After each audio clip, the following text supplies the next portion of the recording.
Hi friends, இன்றைக்கி நம்ம ஒரு சூப்பரான ஒரு ரைஸ் ரெசிபி தான் பார்க்க போகிறோம். மாங்காய் சாதம். வாங்க எப்படி செய்கிறதுன்னு பார்க்கலாம். இது ரொம்பவே சிம்பிளாக பண்ணிடலாம். ஃபஸ்ட்டு அதுக்கு தாளிப்புக்கு நடக்கடலை எடுத்திருக்கோம். அதே மாதிரி கடலைப்பருப்பு, முந்திரி பருப்பு மூணும் நம்ம தாளிக்கிறதுக்கு எடுத்திருக்கோம். அடுத்ததாக ஒரு மாங்காயை இந்த மாதிரி துருவி வச்சுருக்கோம்.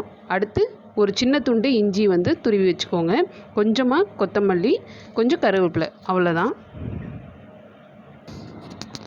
இப்போ நம்ம அடுப்பில் ஒரு கடாய் வச்சுட்டு எண்ணெய் சேர்த்துக்கலாம். 2 ஸ்பூன் அளவுக்கு எண்ணெய் சேர்த்துக்கோங்க. இப்போ ஒரு 4 ஸ்பூன் அளவுக்கு எண்ணெய் சேர்த்துக்கோங்க. கொஞ்சம் தாராளமாகவே எண்ணெய் சேர்த்துக்கோங்க. 1 ஸ்பூன் கடுகு உளுந்தம் பருப்பு. இப்போ கடுகு பொரிஞ்சிருச்சு. இப்போ நம்ம எடுத்து வச்ச பருப்புலாம் சேர்த்துக்கலாம். முந்திரி பருப்பு, கடலை பருப்பு, வேர்க்கடலை 3 நல்லா சவக்கட்டும். அடுத்ததாக இப்போ நம்ம கருவேப்பிலை சேர்த்துக்கலாம். அடுத்து 2 வத்தல் கிள்ளி போட்டுக்கோங்க காரத்துக்கு.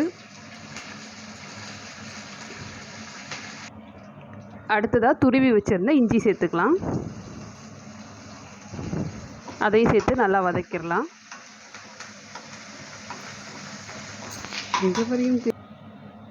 இப்போ பெருங்காயத்தூள் சேர்த்துக்கோங்க.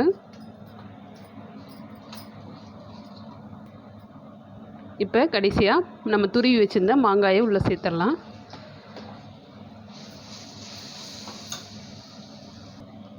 ஒரு 1/4 ஸ்பூன் அளவுக்கு மஞ்சள்தூள் சேர்த்துக்கோங்க.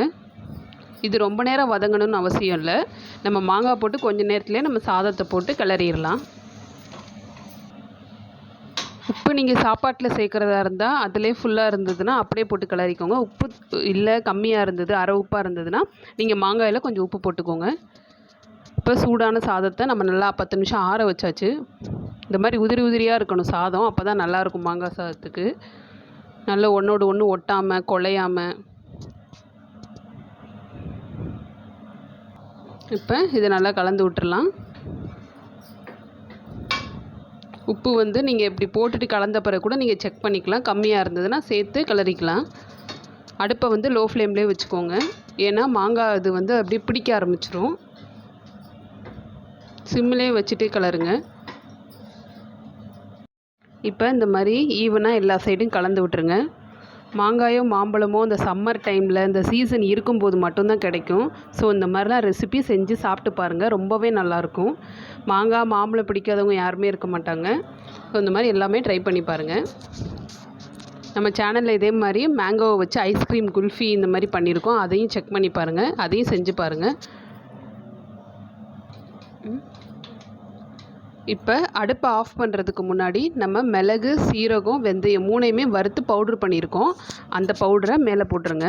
இது இன்னும் கொஞ்சம் டேஸ்ட் நல்லாயிருக்கும். நான் ஃபஸ்ட்டே சொல்ல மறந்துட்டேன், இப்போ லாஸ்ட்டாக சொல்கிறேன். மிளகு, சீரகம், வெந்தயம் 3யும் மட்டும் வறுத்து வச்சுக்கோங்க. சும்மா அரை ஸ்பூன் மட்டும் எடுத்துக்கோங்க போதும். லாஸ்ட்டாக கொத்தமல்லி தழை தூவி அடுப்பை ஆஃப் பண்ணிடுங்க. அவ்வளோதான், சூப்பராக ரெடி ஆயிடுச்சு நம்மளோட மாங்காய் சாதம்.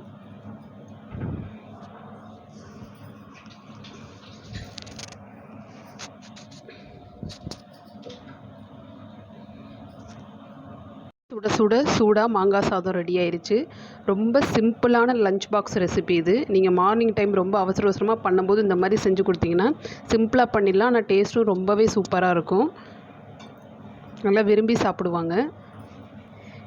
இதுக்கு சைட் டிஷ் நீங்கள் அப்பளம் பொரிச்சுக்கலாம், வடகம் இந்த மாதிரி பொரிச்சுக்கலாம், இல்லை காய் ஏதாவது வறுத்து வச்சுக்கலாம். துவையல் கூட நல்லா தான் இருக்கும் இதுக்கு. இப்போ தேங்காய் துவையல் வச்சுக்கிறோம். ஓகே ஃப்ரெண்ட்ஸ், இதே மாதிரி நீங்களும் உங்கள் வீட்டில் ட்ரை பண்ணி பாருங்கள். எப்படி இருந்ததுன்னு கமெண்ட்டில் சொல்லுங்கள். நம்ம சேனலை தொடர்ந்து சப்போர்ட் பண்ணுங்கள். இதே மாதிரி நம்ம சேனலை லைக் பண்ணுங்கள், ஷேர் பண்ணுங்கள், மறக்காமல் சப்ஸ்கிரைப் பண்ணுங்கள். தேங்க்யூ ஃபார் வாட்சிங்.